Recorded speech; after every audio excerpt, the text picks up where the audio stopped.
Hi there my friends, welcome back to my channel. Today I'm going to be using pastels on Clairefontaine pastel matte paper, and I chose this sort of rustic colour. It's sort of a very light terracotta colour out of a pad of sheets that Clairefontaine kindly sent me in May of this year. So to start off with, I sketched out the meerkat on a separate piece of paper and then transferred it over onto this sheet using the trace down method. Then I mixed some pastels from these little pan pastel tubs, I'll get more into those in a bit, on a sheet of printer paper, and then applied them to the paper using some makeup applicators and also using soft tools, and I'll link everything in the description below. Now what you have to keep in mind when working on a toned paper such as this is that the colours that you're mixing on your white paper won't look exactly the same when applied to a coloured surface. So this was a little bit haphazard to start off with, and I was just trialling my colours on this top left hand corner. Then once happy with them, I proceeded to cover the whole of the background, working from this sort of lilac-y background down to warmer colours towards the bottom. And in that way, when I start overlapping colours on top towards the bottom, those warm colours will make the foreground look nearer to the viewer, and the cooler tones of the lilacs looking further away for the background. So just going on now with some Derwent pastel pencils, and you'll see me interchange between different brands of pencil as I'm working with them, and sometimes it's just for the softness of the brand, sometimes it's for the colour within the brand. The softest pastel pencils I have would be my Caran d'Ache. Then the next softest would be these Derwent, and then Carbothello being sort of a mid-range softness, moving on to Cretacolor and De La Rowney pencils that are a little harder. So I've set all the background in place, now working on this foreground area. I've darkened it somewhat, adding more richer, warmer pigments, and as I said earlier, it makes this part of the painting actually look closer to the viewer, which is the feeling that I wanted in this piece. But you're probably here not to see me fill in a background, you're probably here to see me work on the meerkat. But getting the background in to start off with is something that I nearly always do. If you hear little tippy toes, it's just my dog making herself comfortable in the lounge. We have just got back from a nice long walk, so she should settle now. Okay, so the best thing about pastels, working on Clairefontaine pastel matte paper, is that you can work light to dark, dark to light, and because of the tooth of the paper, I never run out of layers, as long as the layers are applied thinly. So people think that pastel is an opaque medium, and it is somewhat, but it's not completely opaque. So the tone of the paper, the colour of the paper does show through in areas where I've only applied a very light layer of pigment, and that's fine. I want the colour of the paper to work for me.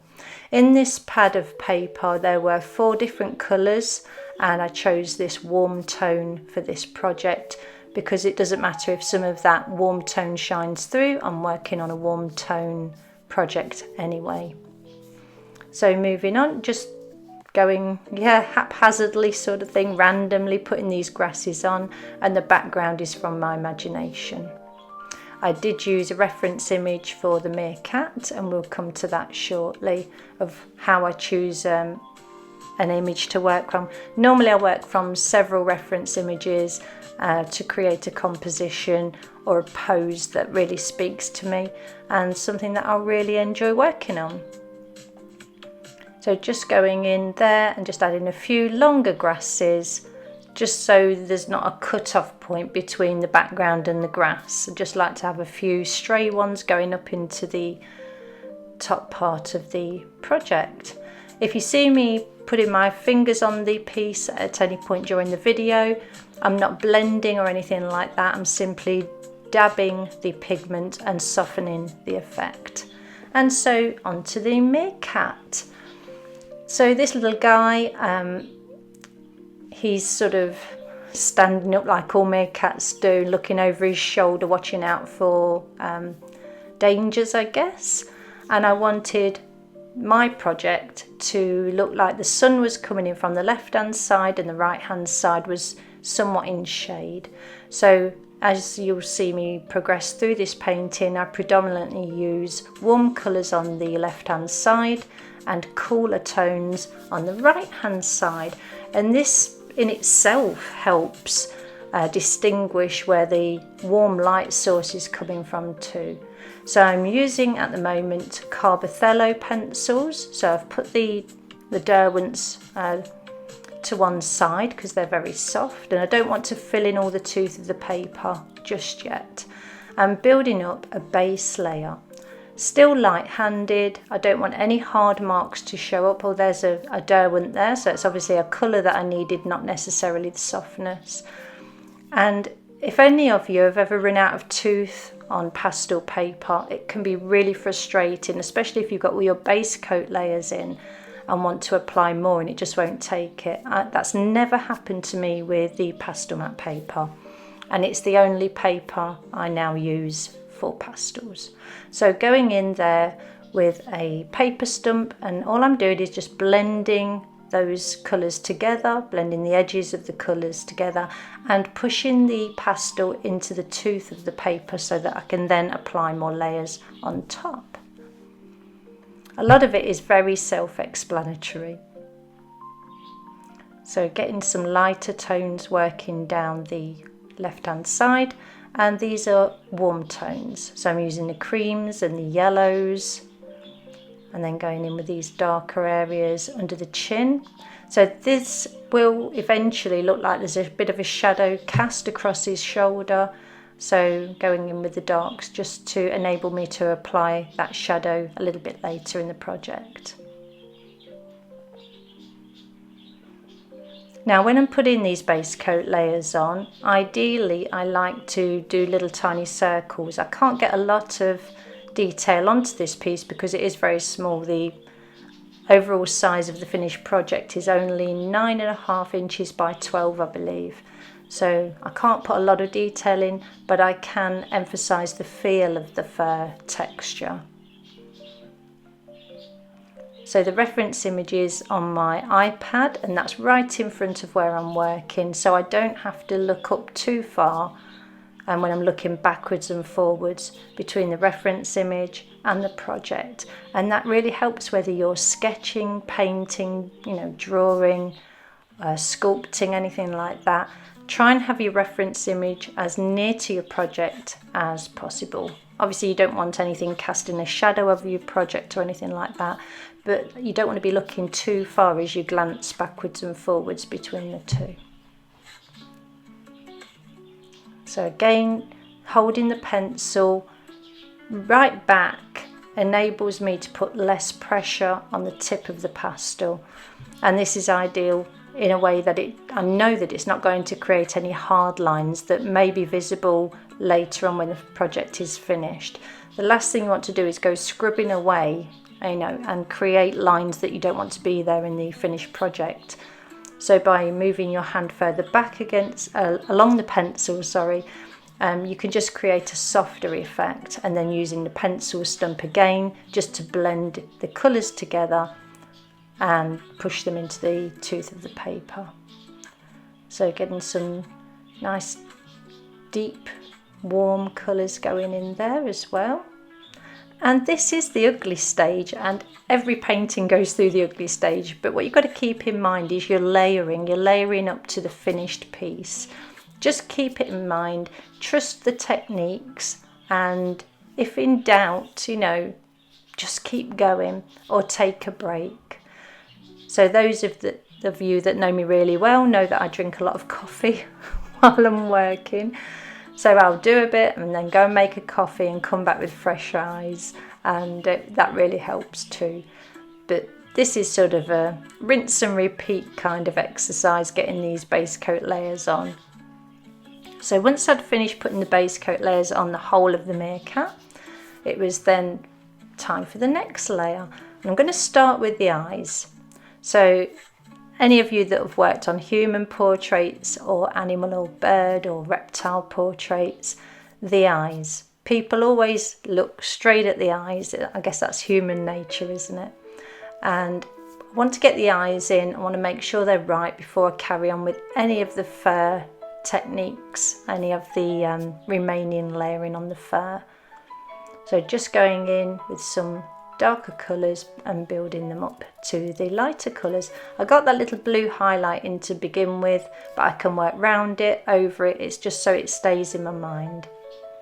And the little red thing you saw there, it's just a blower. It's just to blow the crumbs of pastel off the paper so I don't smear them accidentally.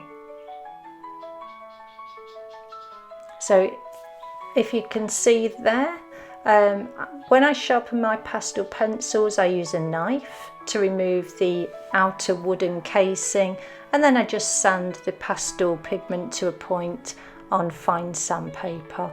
There is a video on my YouTube channel showing you exactly how I do that, and it is a technique that I've honed over many years.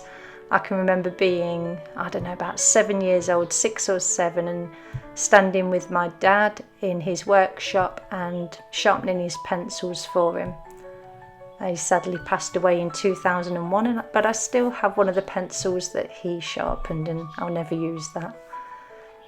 But it's really quick, and for me it's a much better way of sharpening pastel pencils than trying to put them through a pencil sharpener where they ultimately break and then you get bits of pastel wedged in your pencil sharpener, things like that. I want to keep things nice and simple, so a knife as a sharpener is better for me. Obviously you do what suits you, and I'll carry on doing what suits me. So I don't know if you've noticed the film quality on this piece seems to be better, and hopefully the voiceover will sound better as well. So I'm now running with Apple. Everything I've got tech-wise is Apple. I'm not sponsored by them, obviously. And I was running with a desktop PC for the past 7 years, and then the notification came through that my PC wouldn't support Windows 11, which is due to come out soon, or it's probably out by now. And so I thought, I've had enough of this. I'm going to switch to Apple, and everything else is Apple, so I might as well. And it's been a little bit of a learning curve, but I'm really happy with it. And the mic that I now have is a Yeti Blue, so hopefully the sound quality will be better than the previous videos I've created, although I was never told that the sound quality was poor on any of those. But let's see how this Blue Yeti holds up. And head in hands, I recorded the voiceover yesterday, or so I thought I had, and then I realised that through the whole process the mic wasn't switched on. I'm going red even thinking about it. So today is a new day. I didn't have the heart or the mental strength to record a voiceover again yesterday after realising that. I was so chuffed with myself as well, but there you go. So recording a brand new voiceover today with the mic switched on. I can see the little lights flickering up and down on the screen. So I didn't notice that they weren't actually on yesterday. Okay, so the eyes are in. The ears are in somewhat. We can define the edges if we need to later. Obviously, as I said, the reference image is in front of me. The reference image is very detailed.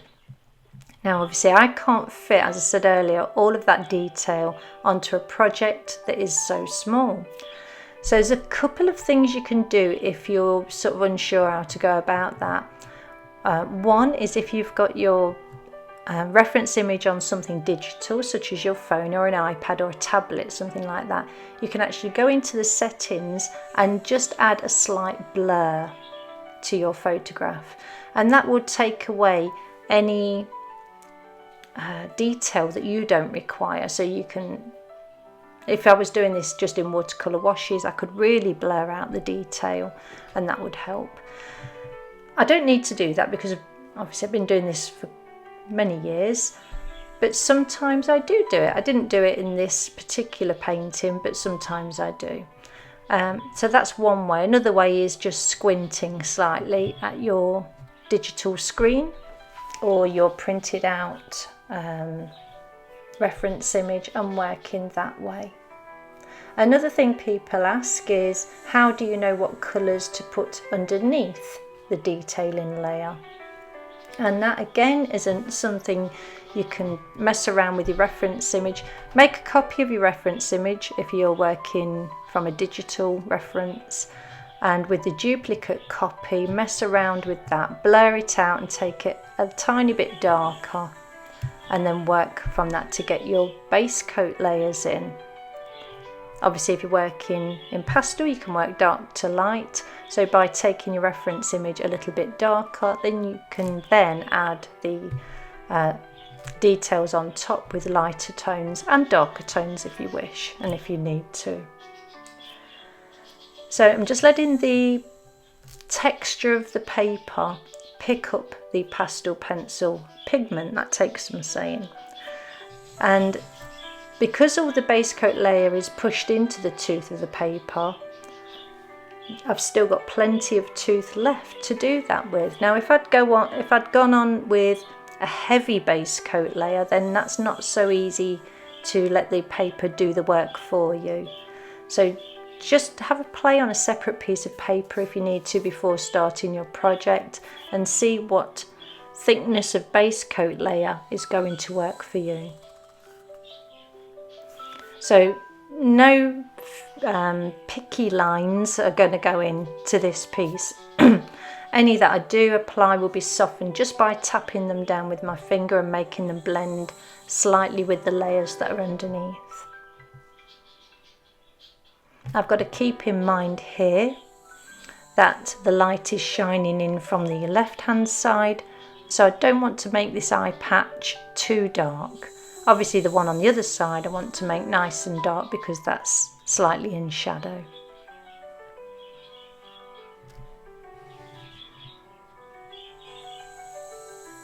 So using the blending stump just to soften everything down, and if I'm going between lighter colours and darker colours, I will be wiping that paper stump off on a clean paper tissue. And the same goes if I'm working with lighter coloured pastel pencils as well. If they go over a darker pigment, I then wipe them clean on a tissue before going back onto the project. I mean, you can deliberately transfer pigment from one area to another using your pencils if that's something you want to do, but when you don't want to do it, just make sure you're cleaning them in between strokes between darker areas and lighter areas, dabbing it down and making it blend with the pigment underneath there, and then transitioning from that warm yellow to this cool pink.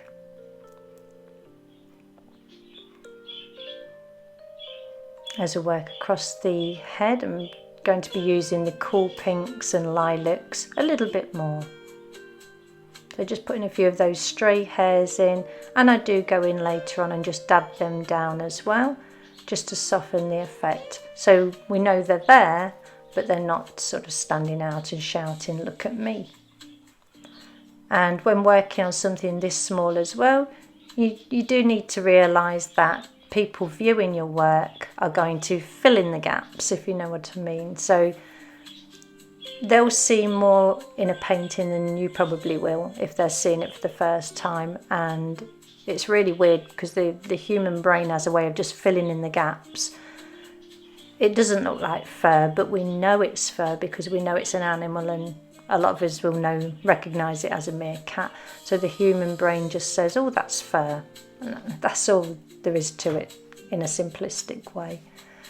So just putting a little bit of texture in, just dabbing the pencil onto the paper almost in a stippling mode, and then softening it out. So you get a look of texture, a feel of texture, and because the darker base coat layers are underneath, you get that feeling of depth as well.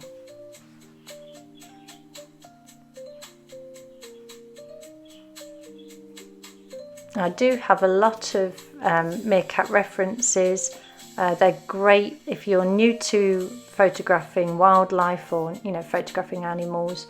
Meerkats are wonderful to photograph because they do some striking poses, and they hold their poses for quite a while, so you're able to get quite decent quality photographs either with your phone, or I use a DSLR Canon.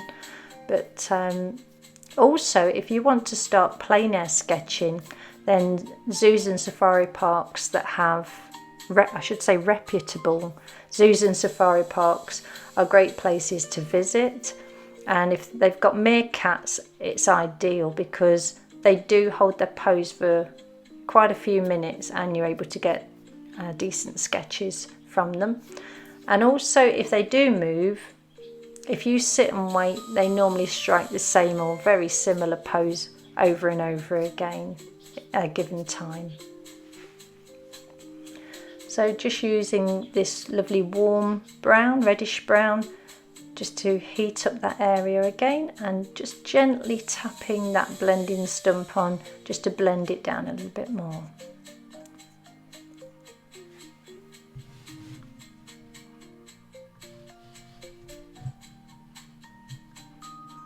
And you can keep going, layering dark to light, light to dark, until you have the effect that you've been looking for. If in doubt, practice on a separate piece of paper. Now, if you were to put a colour completely in the wrong place, you can lift it out with a kneaded eraser, or push comes to shove, use a piece of masking tape if you want to take a whole chunk of colour out. Some colours will have stained the paper underneath, and sometimes it's a little bit tricky to remove. But generally speaking, if you go wrong, you can cover it up as long as you've not filled the tooth of the paper, or lift it out with masking tape or a kneaded eraser. Now, if you go in, this is for any medium really, if you go in with the wrong colour and you can't remove it, and you've added the wrong colour to one part of your painting, then what I suggest is, instead of sort of tearing it up and starting again, is add that colour to a couple of other areas in the painting, and all of a sudden it will look like it's meant to be there and wasn't put onto the painting by mistake. Try that technique before you give up on a painting if you can't remove it or you can't go over it, such as watercolour.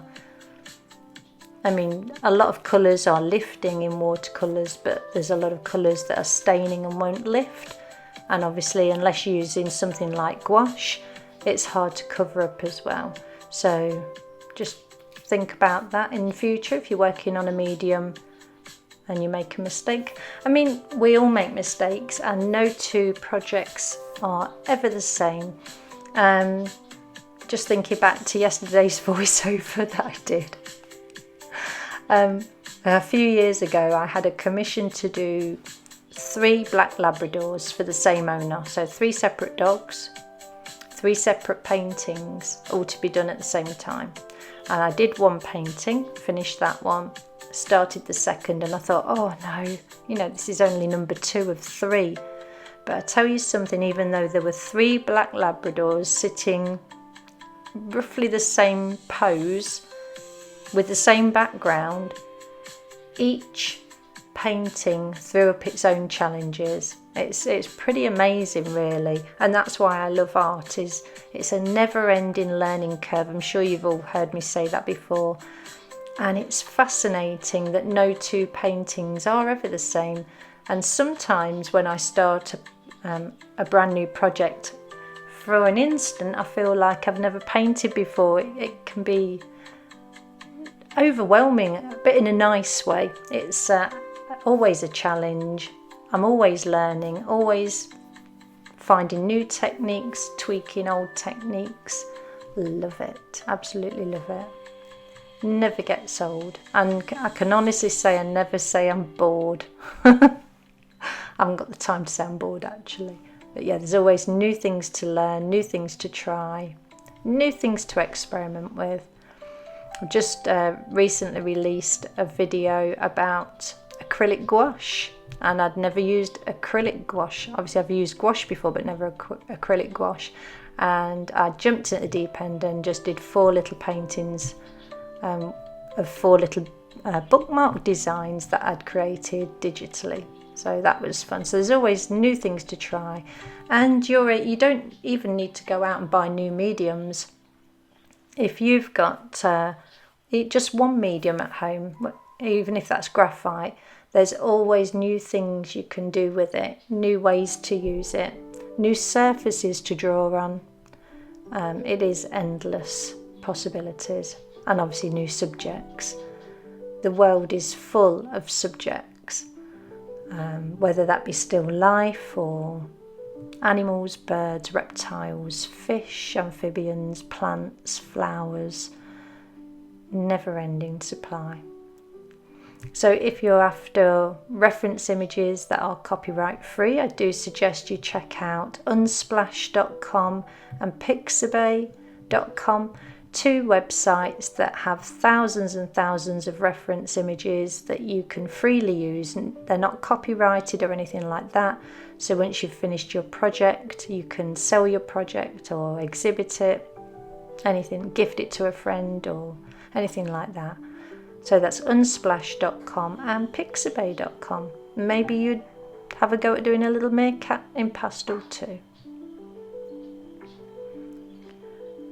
So back to the painting, just softening everything down. I'm sure you saw the thumbnail with the meerkat finished, and it does look very soft. So if any of the strokes go on and they look a little bit wiry, then I do dab over them with my finger. Now there you can see a little bit of glazing, and what glazing is just tinting a colour that is underneath the colour that you're painting on. So if I go on with cream or white, I can then glaze over it with another colour, such as yellow ochre or orange or red, anything like that.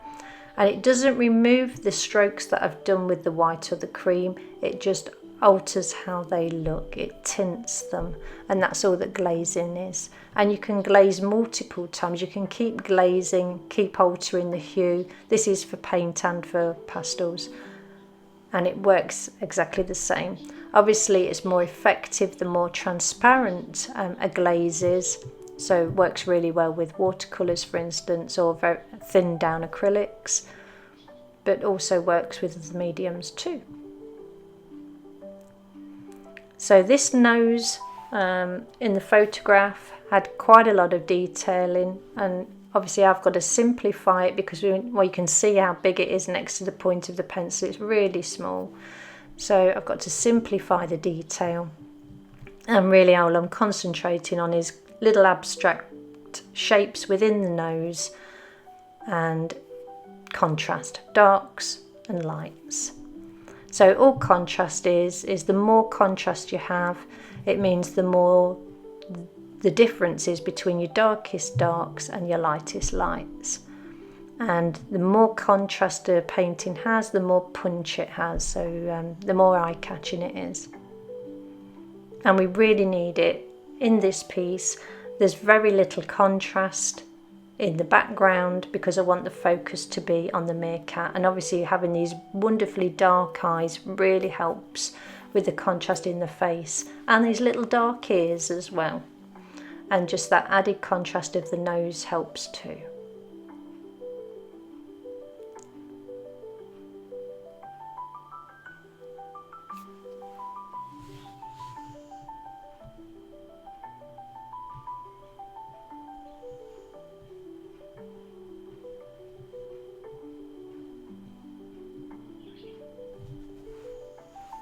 Just applying those lights going up there along the edge of the nose and round down the side, and a little bit of lilac going in there as well.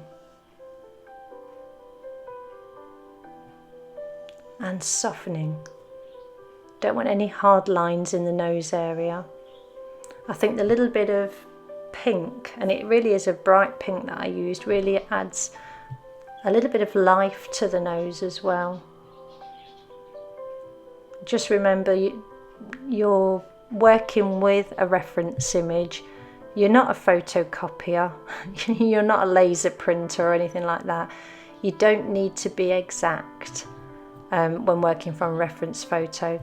This is your vision coming to life in art of a reference photo you're working from. Obviously things like proportions and things like that need to be correct. So make sure your eyes are lined up correctly, make sure your eyes and the nose are in the right places and things like that. But when it comes to colour, try playing with different colours as I did in this piece. As you get more experienced or you're feeling more comfortable with your artwork, you can then start experimenting by thinking to yourself, oh, right, I'm going to have the light source coming in from a different direction. And you can mess about with little ideas like this by thumbnail sketching. So making little, maybe 2-inch square, tiny little sketches of where would the shadow go if the light source was coming from this side, where would it go if it was coming from the other side, or where would the shadows be if the light source was coming in from the top, things like that. And all of this you'll be adding to your brain and your memory, and you'll be able to recall these little snippets of information as you work on other projects too. And the same thing goes for colours. You know, have a play using different colours. I could have done this meerkat in all shades of pinks and purples, and it would just make it look like it was sitting under a different light source. So have a play. If you're bored, if you've got a bit of artist's block, just have a play with your pencils or paints. Try a different medium or try a different subject. Obviously, trying a different subject is the cheaper way to go if you've got a little bit of art block. Trying a different medium, if you've only painted before and you want to try pastel pencils, then go for a brand where the pastel pencils are available open stock. And what that means is you can buy one pencil or just a handful of pencils and give them a try instead of buying a whole set. And when it comes to buying sets of art materials, I do suggest that you go for a really well-known, trusted brand, whether that's paints, pencils, you know, anything like that. Don't be tempted to go for the cheaper ones that you see on Amazon, where you can get, I don't know, over 120 pencils for £40. That immediately shouts out to me that they're probably not going to be available open stock. So if you enjoy using a certain colour and it runs out, that means you've got to buy the whole set again. Go for a really well-known brand such as Derwent, Winsor & Newton, things like that. Brands that are trusted because they've stood the test of time and that are available open stock. So buy a handful of pencils or just a few pans of paint, give them a try, and then you can invest in a set if you feel inclined. And also, if you end up working with a set from a reputable brand, if you then run out of a certain colour, that's no problem at all. You just buy that individual colour again instead of having to buy a whole set. So as you saw there, working on the fur, and then as the painting is progressing, I'm balancing the painting out as well. So I decided that while I was working on that little bit of fur, the nose needed to go a little bit darker. So I just popped up, added a little bit more dark to it. So when you're working on a certain area of a painting, and if it's small like this, you're sitting right over it, you can sort of get a bit blinded to the whole project. So sit back every so often and just take a larger visual aspect of the whole thing, and make sure you're looking to correct things before you forget about them. Yes, I'm guilty of it. I'll think about correcting something, and then before I know it, 2 more hours has passed by and I've forgotten to correct the thing that I'd initially seen, and then have to go back and correct it. So take a step back, keep taking breaks, and give your eyes a break every 10-15 minutes as well. If you're working close up like this, you can strain your eyes relatively easily. So every so often I'd be pausing and just looking out of the window, focusing on a tree, you know, far away, letting my eyes adjust to that, and then back to the drawing just to give my eyes a little bit of a break. And posture as well, she says, fidgeting in a chair. Posture, make sure that your posture is as good as possible when creating artwork. I paid a heavy price, many years ago now, with rotator cuff muscle problems in my shoulder because I was standing up working at the easel for hours at a time. I don't do that anymore. If I stand up and work at the easel, I give my arm lots of breaks because I never want that pain back in my shoulder again. Thankfully, it cleared up. So back to the painting. So I've added the base coat layers, I've added some guidelines with a dark brown, and now I've gone on with a lilac colour because obviously this is a shade side, we want it to look cool. And then going on with that light pink and just softening it very gently with my finger.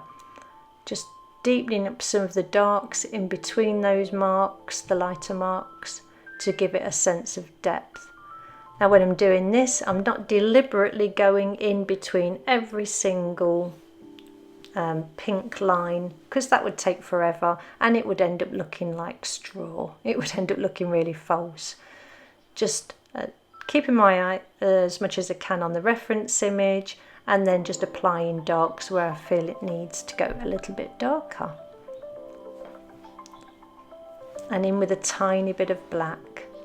If you're working with any amount of black, I suggest that you never work with black on its own because it can look very flat.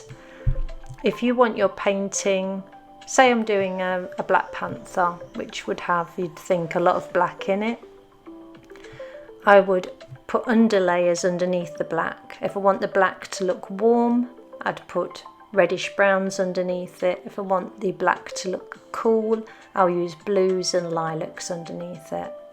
And the same goes for highlights as well. Think highlight, a lot of people think white, but leave your white till last. White and black work better if they're used as just a tiny part of your painting, so less is definitely more with white and black. If I'm working a cool coloured painting and I want highlights, then I'll use pinks, light blues and very light lilacs. If I'm working on a warm coloured painting and I want highlights, then I'll use creams, very light peach colours, and sometimes yellows, but not always yellows because it can look odd if you use yellow in the wrong place. Golden retrievers being prime example, hardly ever use yellows. You can use light tans and creams. Oh, I'm so glad I shifted the board up there, else that would have disappeared out of view. So this is the medium brown, so it's not as dark as the darkest brown that I have been using, because obviously, as I said, right up underneath the chin of the meerkat, we're going to be ending up having a shadow. So I did use the darkest brown up there, but now I'm lightening things up as I'm moving down the body.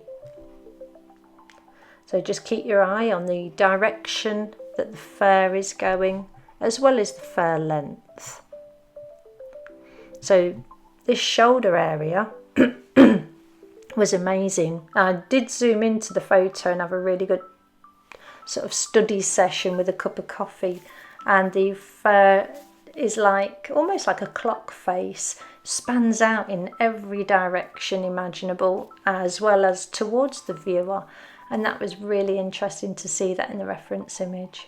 Something that I wouldn't have crossed my mind if I'd been working from my imagination on this little meerkat. I wouldn't have realised the fur direction on the shoulder changed quite as much as it does. if you've ever drawn a dog's face close up, the amounts of shifts in direction in the fur is amazing too. It's fascinating. And big cats as well. Probably every mammal. I mean, the hairs on this little meerkat's face are so tiny. In the reference image anyway, you'd have to do a whopping big painting to replicate that. So yeah, just going round, using the warmer tones again on the left and the cooler tones on the right. And these are sort of directional strokes because they do get patted down and softened. But it's all about layering. I'm completely self-taught and it doesn't matter what medium I'm working in. I love layering. It just gives that added depth and a sense of realism even to the smallest of projects. Patting it down, just softening that effect. And then a tiny bit of black. If you're using black and yellow on the same project, be careful that they don't mingle and blend together, because when you mix, especially with paints, when you mix black and yellow, if they blend together you can get a really ugly, I'd call it an olive green, but olive green's nice, but the green you get from mixing black and yellow isn't very nice at all. It just ends up as like a yellow greenish mud. So just be wary of that. So again, you'll see me rotating the pastel pencils in my hand quite a bit, and that's just to retain the point of the pencil for as long as possible. Obviously that wasn't a problem when I was applying the base coats with the pastel pencils, because I wasn't interested in detail, I wasn't interested in any fine lines or anything like that. Actually the opposite, the blunter the pencil the better. But when applying bits of detail like this, then I do rotate the pencil in my hand quite a bit, and I'm not even thinking about it. It's not until I see sort of recordings like this that I realise just how much I actually do it. So just stippling some finer markings on there and then softening them again with my finger. Okay, so the side of the chest. So obviously this is the side of his rib cage, or her rib cage. I do believe this is a little girl meerkat. And it's not going to be highlighted like the edge, because obviously it's going backwards, it's going away from the light source, but it's not going to be as dark as the back of the meerkat. So it's going to be catching some of the light, but not as much as the highlighted bit down the edge. So using warm colours and just softly blending backwards from the very highlighted part to a warmish tone of brown, a mid-brown I guess. Well, it's quite light brown. But just keeping in mind the structure of the animal underneath the fur.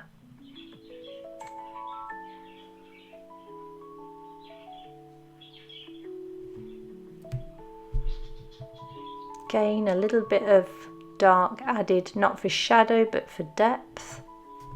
Just the depth of the fur and not shadows. And that'll all get patted down and softened as well. If you do like my videos and if you're enjoying this one, please hit like and subscribe if you haven't already. It really helps with the algorithm. And I've been told that if you hit share, even if you don't share it with anybody, but if you hit share, that helps the algorithm as well. A lot of, I guess, fine art creators that are running tutorials like this now and demonstration pieces like this are finding it really hard to get new views, to get more views with existing subscribers as well. YouTube just doesn't seem to be sending them out to everybody who has subscribed already, which is a shame. The notification bell doesn't always remind people either, so that's a shame too. And videos that are sort of getting people riled and things like that seem to be getting pushed towards the public more than things like this, and it's really sad that we live in a society where people arguing, people demanding refunds, people reporting other people for things, and things like that are getting pushed towards the public, whereas relaxing or educational videos are not. So we're trying hard to change YouTube's ways as best we can. Okay, so I popped the paws in, and the reason the paws weren't recorded, or well, they were recorded, just not shown in this video, is it was just the same as I've been working the rest of the meerkat up to now, and I had my head right over because it's such a small piece, and I really needed to make sure the paws and claws were in the right position. Some of the initial drawing had been gone over when I put the background on, so I just needed to make sure that I was putting the paws and claws in the right place. But it was done exactly the same as the rest of the meerkat so far. So again, going in with this dark brown guidelines, and really this is just for me to get depth in, as I said before, and when I go on with layers on top of this, I've got something to guide my eye, guide my hand, and it is really muscle memory. When you've done this enough times, it really is a very easy technique to do. Using the lilac again to the right hand side for the cooler shadowed areas.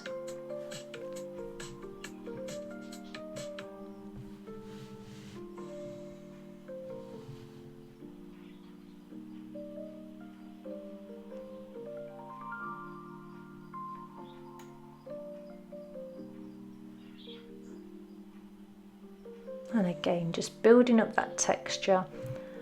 A little bit different from when we were doing the head. Now we're working on the body. The hairs are a little bit longer and they're quite ruffled. So you know how a bird will sit and ruffle its feathers up and they stick out as opposed to laying flat? That's a little bit how this fur in this area on the meerkat was. Not laying completely flat to the contours of the body, just ruffled slightly, and I wanted to get that effect so it didn't look like he just stepped out of a pool of water. So they weren't flat to his body, they were actually out a little bit, standing out a little bit.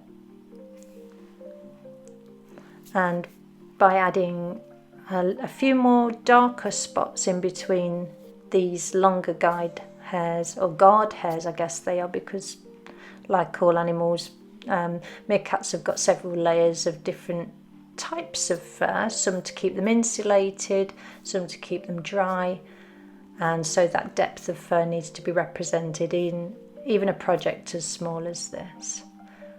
Letting that cream transfer dark pigments around just there. As you can see, I'm rotating the pencil but I'm not cleaning it, so I don't mind if it picks up and transfers some of the oranges, because that just adds to the realism of the piece and the coloration of the piece. So as you can see, I've roughly popped in the stripes that go across the meerkat's body at the back, and I do go in and go over those and get some more depth into them during the process, but that's not on this video. It's all the same. Rinse and repeat. Just keep layering. As a YouTuber, Lisa says, layer till it looks good, and I thoroughly agree. So just building up the highlights there, keeping my eye on my reference image to see how far back a highlight would actually go. So obviously he's got these lovely back legs, but I don't want the highlight to be going too far back onto his body, because it will alter the structure of his body, it will alter the form of his body. You've got to think of your animal three-dimensionally, even though you're doing a two-dimensional piece of artwork.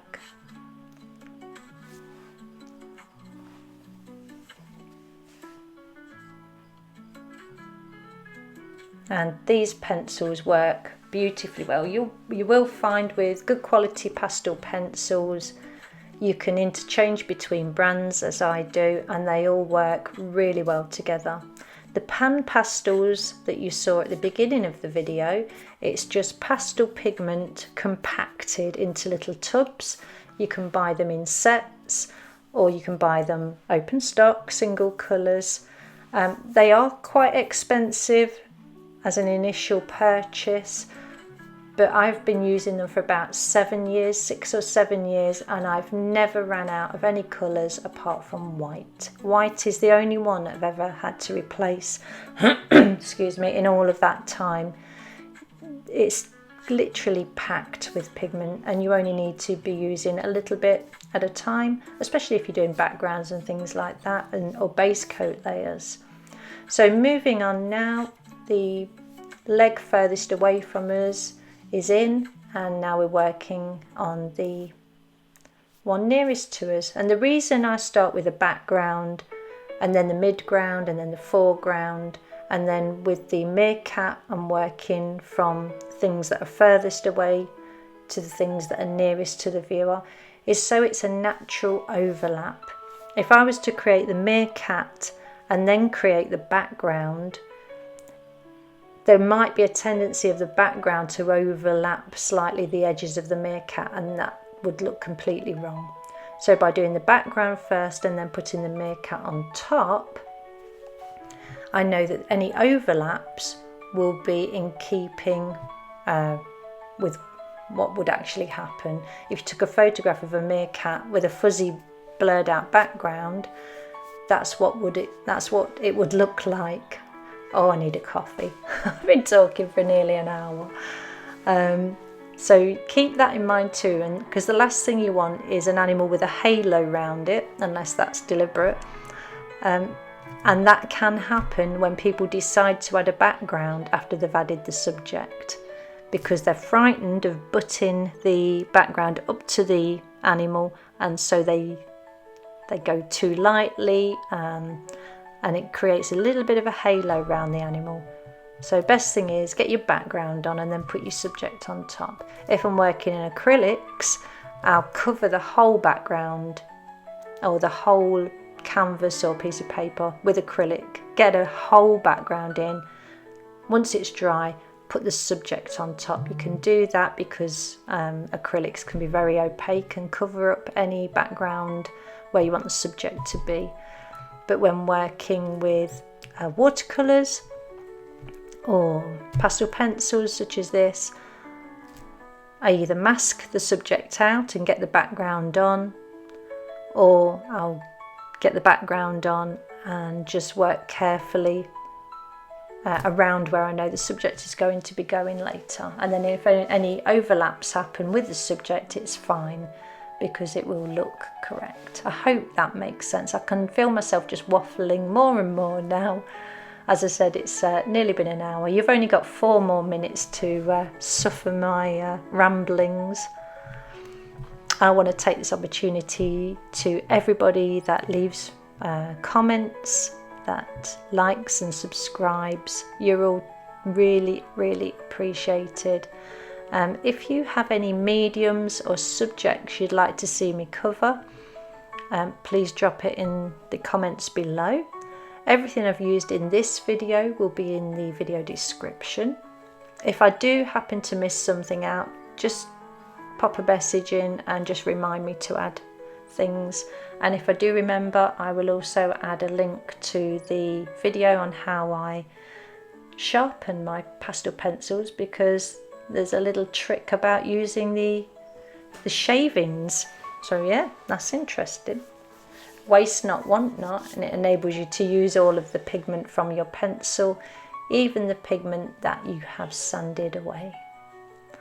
So bringing down the finishing touches now onto this little leg.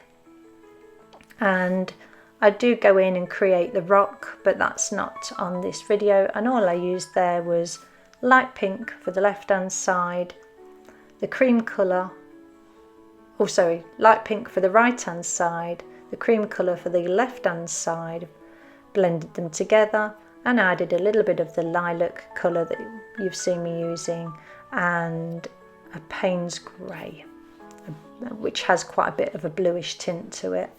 And then I just blended it all together with the paper blending stump. That's how I created the rock. Then you'll see that on the finished painting. So back to this little fellow, and just adding some darks. Now in hindsight, I might have added a little bit of a pink tone to the legs because light would be reflecting up off the rock, but I didn't. But that's something to think about for future projects. This is great. When you come to the end of a project, don't be afraid to have a look at it and critique it. Pat yourself on the back for anything that you've achieved that you've never done before, but you can also take a critical look at it and say, well, if I was to do it again, I'd do this differently. I wouldn't do that bit like that, or I'd definitely do that bit like that again. And this way you're growing your library of information that's in your brain. Critique your work. If you've got a friend who's an artist that you think you'd like their input, ask them. If you don't want people to critique your work, then tell them, you know. If you don't like it, don't tell me, I don't want to know. Or if you don't like it for a particular reason, then I'm open to critique. Things like that. But don't set yourself up for a fall. If you don't want to know other people's opinions, one, don't put it on social media, because there's always a critique, a hermit critique who's got nothing better to do than give people their opinion when it's not been asked for. But hey, this video is coming to an end now. Thank you so much for staying with me for an hour. It's really appreciated. And I'm going to go and grab a coffee now, get this video uploaded to you all, and get back in my studio for my next project. So I will see you all soon. Take care everybody and stay creative. Bye for now. Bye bye.